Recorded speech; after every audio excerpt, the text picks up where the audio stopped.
दोस्तों, बिहार का नाम सुनते ही आपके दिमाग में क्या आता है? खराब सड़कें, गरीबी, बेरोजगारी और पुअर गवर्नेंस। इन सबको मिलाकर कहें तो एक बीमारू राज्य की तस्वीर आपके सामने आती होगी। लेकिन क्या बिहार शुरुआत से ही ऐसा था? क्या हो अगर मैं कहूं दुनिया का सबसे पहला गणतंत्र बिहार की वैशाली में बना था? क्यों? चौंक गए ना? बिहार का इतिहास है ही ऐसा दोस्तों, जो आज के बिहार से बिल्कुल अलग और संपन्न हुआ करता। एग्जाम्पल के तौर पे आपको बता दे, दुनिया के सबसे प्रसिद्ध धर्मों में से कुछ धर्म जैसे जैन धर्म और बौद्ध धर्म बिहार की ही देन है। और दुनिया की सबसे पुरानी यूनिवर्सिटी नालंदा यूनिवर्सिटी भी बिहार में ही थी। इसके अलावा दुनिया को रणनीति और कूटनीति का पाठ पढ़ाने वाले चाणक्य भी बिहार के ही रहने वाले थे। और इतना ही नहीं दोस्तों, सबसे पवित्र हिंदू ग्रंथ में से एक रामायण लिखने वाले वाल्मीकि जी भी बिहार की मिट्टी से ही उपजे थे। दोस्तों, दुनिया को सर्जरी का ज्ञान भी बिहार से ही मिला था और सर्जरी के जन्मदाता सुश्रुत भी बिहार के ही थे। और दुनिया को गणित का ज्ञान देने वाले आर्यभट्ट भी बिहार के रहने वाले थे। और इनके साथ ही चंद्रगुप्त मौर्य से लेकर के महान अशोक तक इसी बिहार से उपजे थे। ऐसे में बिहार के स्वर्णिम इतिहास को जानने के बाद कोई भी बिहार की बीमार स्थिति की कल्पना नहीं कर सकता। आज जब आप बिहार को देखते हैं तो अपने इतिहास से बिल्कुल उलट दिखाई पड़ता है। आप सोच रहे होंगे कि आज के इस वीडियो में हम आपको बिहार के गरीबी और पिछड़ेपन के बारे में बताएंगे, लेकिन रुकिए, ये सब तो कमोबेश आपको पता है। आज के इस वीडियो में हम बिहार की प्रॉब्लम को डिस्कस करने के बजाय हम सॉल्यूशन की बात करेंगे और इसके स्वर्णिम इतिहास को कैसे पाया जा सकता है, हम उसकी चर्चा करेंगे। तो बने रहिए इस वीडियो के अंत तक। कुर्सी की पेटी बांध लीजिए, चैनल पे नए हैं तो सब्सक्राइब कर लीजिए और मेरे साथ निकल पड़िए बिहार के स्वर्णिम इतिहास के सफर। दोस्तों, आजादी के बाद भारत के बहुत से ऐसे स्टेट थे जो गरीब और पिछड़ेपन से ग्रसित थे, चाहे वो उत्तर प्रदेश हो या हरियाणा हो या फिर साउथ इंडिया के कुछ गिने चुने स्टेट हो। लेकिन देखते ही देखते ये सारे स्टेट डेवलप होते गए, लेकिन बिहार फिर भी आगे नहीं बढ़ पाया। यहाँ तक कि साल 2000 में बने छत्तीसगढ़, झारखंड और उत्तराखंड जैसे स्टेट भी तेजी से डेवलप करके बिहार से आगे निकल गए। लेकिन इतना बेहतरीन इतिहास होने के बावजूद बिहार पीछे छूट गया। दोस्तों, यहाँ से बिहार को फिर से ग्रोथ करनी है तो सबसे पहले उन फैक्टर्स को हमें समझना पड़ेगा जो दूसरे स्टेट को डेवलप होने का कारण बने हैं। जैसे कि उत्तर प्रदेश और हरियाणा का एग्जांपल अगर ले ले तो इन दोनों स्टेट के डेवलप होने के पीछे कहीं ना कहीं आईटी इंडस्ट्री का बड़ा हाथ है। आज हरियाणा में गुरुग्राम और उत्तर प्रदेश में नोएडा इनके इकोनॉमी का सबसे बड़ा फैक्टर है। पर आपको जानकर हैरानी होगी कि हरियाणा की जीडीपी की ऑलमोस्ट 60% अकेले गुरुग्राम से आता है। उसी तरह लगातार डेवलपमेंट की सीढ़ियां चढ़ रहे यूपी, जिसे किसी जमाने में बिहार के बराबर माना जाता था, आज वहां नोएडा शहर है जो उत्तर प्रदेश के डेवलपमेंट में बहुत बड़ा रोल निभा रहा है। आज नोएडा उत्तर प्रदेश की जीडीपी में 10.12% का कंट्रीब्यूशन करता है। लेकिन ऐसे में ये सवाल बहुत ज्यादा आते हैं, आखिर बिहार में क्या है? आखिर बिहार के पास ऐसा कोई शहर, ऐसा कोई भी आईटी इंडस्ट्री क्यों नहीं है? अगर आने वाले समय में बिहार के पास कोई आईटी सिटी हो तो बिहार का पोटेंशियल काफी बढ़ सकता है, जो कि बिहार की एग्रीकल्चरल सेंटर की जीडीपी को बूस्ट दे सकता है। इसलिए बिहार गवर्नमेंट को पटना जैसे शहर को आईटी हब बनाने में जोर देना चाहिए। अब आप सोच रहे होंगे पटना और आईटी हब, लेकिन दोस्तों, उत्तर प्रदेश में लखनऊ आईटी हब बन सकता है तो पटना क्यों नहीं बन सकता है? बिहार के लिए आईटी इंडस्ट्री इकोनॉमिक पर्सपेक्टिव के साथ साथ बड़े लेवल पे हो रहे ब्रेन ड्रेन को भी रोक सकता है।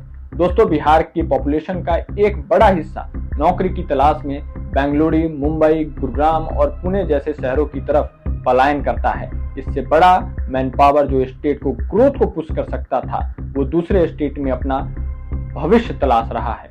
जबकि दोस्तों, बिहार से आईटी, आईआईएम में सिलेक्ट होने वाले लोगों को बिहार में रोका जा सकेगा तो दूसरे शहर जाकर के बिहार के लोगों को इतना सफर नहीं करना पड़ेगा। और ये सब तभी होगा जब बिहार में आईटी इंडस्ट्री एस्टेब्लिश हो। दोस्तों, इस पलायन करने वाले वर्ग में एक ऐसा वर्ग भी है जो मुंबई की तरफ पलायन करता है ताकि फिल्म इंडस्ट्री के इर्द गिर्द कोई अपनी पहचान बना सके। आज भी मुंबई की किसी फिल्म की शूटिंग पे चले जाएं तो आपको फिल्म में कोई ना कोई बिहार का मिल ही जाएगा। और दोस्तों, ये कोई हवाई बातें नहीं है। भारत की फिल्म इंडस्ट्री 197 बिलियन रुपीस की हो चुकी है, जो कि बहुत बड़ी एम्प्लॉयमेंट और मुनाफा देने वाली इंडस्ट्री है। इंडिया में लगभग हर राज्य के पास अपनी फिल्म इंडस्ट्री है। आंध्र प्रदेश अपनी तेलुगु फिल्म इंडस्ट्री चलाता है, तमिलनाडु ने तमिल फिल्म और बंगाल में बंगाली फिल्म इंडस्ट्री बनती है। लेकिन आपको यहाँ ये सुन के हैरानी होगी कि भोजपुरी फिल्म बिहार में नहीं बनता।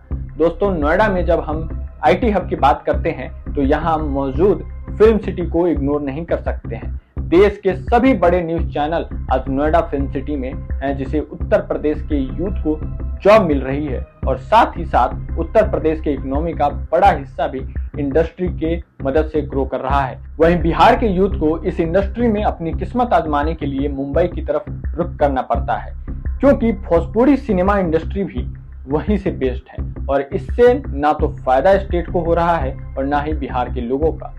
अगर यही इंडस्ट्री बिहार में शुरू हो जाए तो यहाँ के यूथ को मौका मिलेगा ही, और साथ ही गवर्नमेंट की मदद से यहाँ कोई फिल्म सिटी सेटअप होती है तो उससे फिल्म मेकर्स को भी बहुत फायदा होगा और स्टेट की इकोनॉमिक ग्रोथ के साथ रीजनल और कल्चरल हेरिटेज को भी प्रमोट और प्रिजर्व भी किया जा सकता है। इसके अलावा फिल्म इंडस्ट्री तो दूर की बात है, बिहार में अपना एक इंटरनेशनल क्रिकेट स्टेडियम तक नहीं है। जी है ना चौंकाने वाली बात। इंडिया जहां क्रिकेट का इतना बड़ा मार्केट है और बिहार के लोगों का क्रिकेट के प्रति जो दीवानगी की बात है वो किसी से छुपी नहीं है। इस बात को तो आप छोड़ ही दीजिए, वो तो हम सभी को आईपीएल में भोजपुरी कमेंट्री को कितना पसंद किया गया उसे समझ ही आ गया है। अभी तक आपने फिल्म और स्पोर्ट्स इंडस्ट्री की बात जान ली, लेकिन बिहार की किस्मत बाकी के इंडस्ट्री को लेकर भी खासी अच्छी नहीं रही है। इस मैप में आप देख सकते हैं कि कैसे बिहार के लोगों के लिए सबसे कम फैक्ट्रीज है। बिहार के सीएम के मुताबिक इसका जवाब है बिहार के समुद्र के किनारे ना हो। ये बात कुछ हद तक तो सही है, लेकिन बिहार एक लैंडलॉक स्टेट है। लेकिन दोस्तों ये पूरी तरह सच नहीं है। दोस्तों आज भले ही कोस्टल रीजन की इकोनॉमी बहुत तेजी से बढ़ रहा है, लेकिन इसका मतलब ये नहीं है कि हरियाणा, मध्य प्रदेश, झारखंड, तेलंगाना की इकोनॉमी बहुत पीछे है। इसीलिए लैंडलॉक्ड वाला जो फैक्टर है पूरी तरह से सच नहीं लगता है। और पूरा सच ये है कि यहाँ का लैंड बहुत ही छोटे छोटे हिस्सों में डिवाइडेड है। अगर कोई इंडस्ट्री यहाँ पे लैंड लेने आता है तो उसे बहुत मुश्किलों का सामना करना पड़ता है। वहीं बिहार के पास पूरे इंडिया में सबसे ज्यादा फर्टाइल लैंड मौजूद है।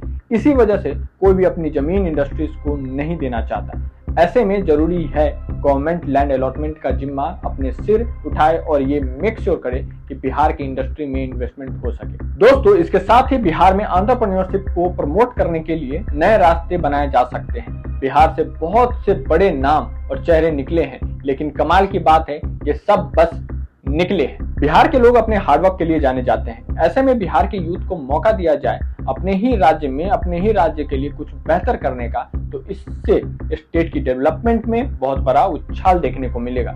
इंडिया के सबसे मुश्किल एग्जाम यूपीएससी, आईआईटी, आईआईएम में टॉप करने वाले स्टूडेंट्स भी बिहार से ही होते हैं। यानी कि टैलेंट की कमी नहीं है, बस जरूरत है तो सरकार के सहयोग की। दोस्तों हमें ये नहीं भूलना चाहिए कि जिस बिहार की हम बात कर रहे हैं वो भले ही कई मामलों में पीछे हो, लेकिन यहाँ टूरिस्ट प्लेस और खूबसूरती की कोई कमी नहीं है। हमने इस वीडियो के शुरुआत में आपको बताया था कि बिहार कैसे दुनिया और भारत के महानतम लोगों की जन्मभूमि है और कर्मभूमि रह चुकी है, लेकिन बाकी स्टेट की तरह बिहार अपने टूरिज्म को सेल नहीं कर पाया है। आज हम उत्तर प्रदेश को देखते हैं, वहाँ राम मंदिर से टूरिज्म में बहुत बड़ा जंप देखने को मिला है। राम मंदिर ने पूर्वी उत्तर प्रदेश के लिए व्यापक टूरिज्म संभावनाएं क्रिएट कर दी है। यहाँ 2 दशक पहले तक डेवलपमेंट का नाम पर सिर्फ कोशिश ही हो पा रही थी, वहीं अयोध्या आज उत्तर प्रदेश को अमीर बना रहा है।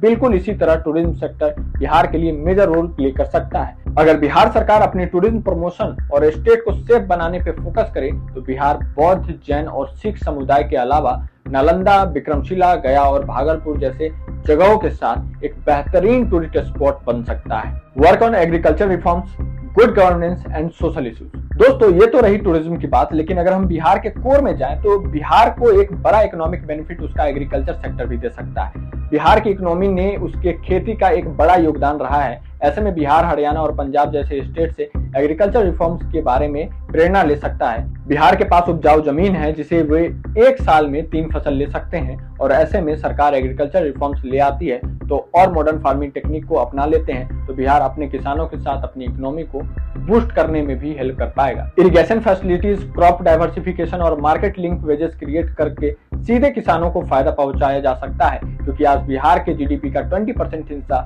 एग्रीकल्चर सेक्टर से ही आता है। लेकिन दुख की बात यह है कि बिहार ने चाहे इंडस्ट्रीज लगाने की बात करें या टूरिज्म सेक्टर बूस्ट करने की बात करें या गरीब किसानों और उनके हक का पैसा दिलाने की बात करें, सारा मामला रुक जाता है क्राइम रेट पे। दोस्तों एक रिपोर्ट की माने तो बिहार में सबसे ज्यादा क्राइम लैंड डिस्प्यूट को लेकर होते हैं, और ये एक ऐसा मामला है जिससे हर बिजनेसमैन बचना चाहता है और बिहार में जमीनें मिलनी इतनी मुश्किल हो जाती है कि इंडस्ट्रियलिस्ट यहाँ इंडस्ट्री लगाने के बारे में सोचता भी नहीं। कंक्लूजन दोस्तों, बिहार में जितनी भी समस्याएं हैं वो सब बेसिक समस्याएं हैं, लेकिन इसमें बिहार झारखंड के बंटवारे को भी कंसीडर कर सकते हैं, क्योंकि बिहार से जब झारखंड अलग हुआ तो सारे मिनरल्स और मैक्सिमम रिसोर्सेज झारखंड के हिस्से में चले गए थे और इससे बिहार के इकोनॉमी का बड़ा हिस्सा भी झारखंड के हिस्से में चला गया। लेकिन जब झारखंड बिहार का हिस्सा था तब इतना महत्व नहीं दिया गया, इसलिए जब ये बंटवारा हुआ तो ये झारखंड के लिए बहुत फायदेमंद हुआ, वहीं बिहार के लिए बहुत ही ज्यादा नुकसानदेह साबित हुआ। दोस्तों, अगर हम बिहार को सबसे अमीर राज्य बनाना चाहते हैं तो सरकार के साथ साथ वहां के नागरिकों को भी एक्टिव होना पड़ेगा और कई सारे बेसिक रिफॉर्म्स गवर्नमेंट को करने पड़ेंगे, जिससे कि बिहार एक अमीर राज्य की तरफ आगे बढ़ सकता है। आप अपनी राय कमेंट में बताइए। चैनल पे नए हैं तो सब्सक्राइब कीजिए, हमें लाइक कीजिए और अपने दोस्तों के साथ शेयर कीजिए, स्पेशली अगर वो बिहार के हैं तो जरूर शेयर कीजिए। मिलते हैं अगले वीडियो में। जय हिंद।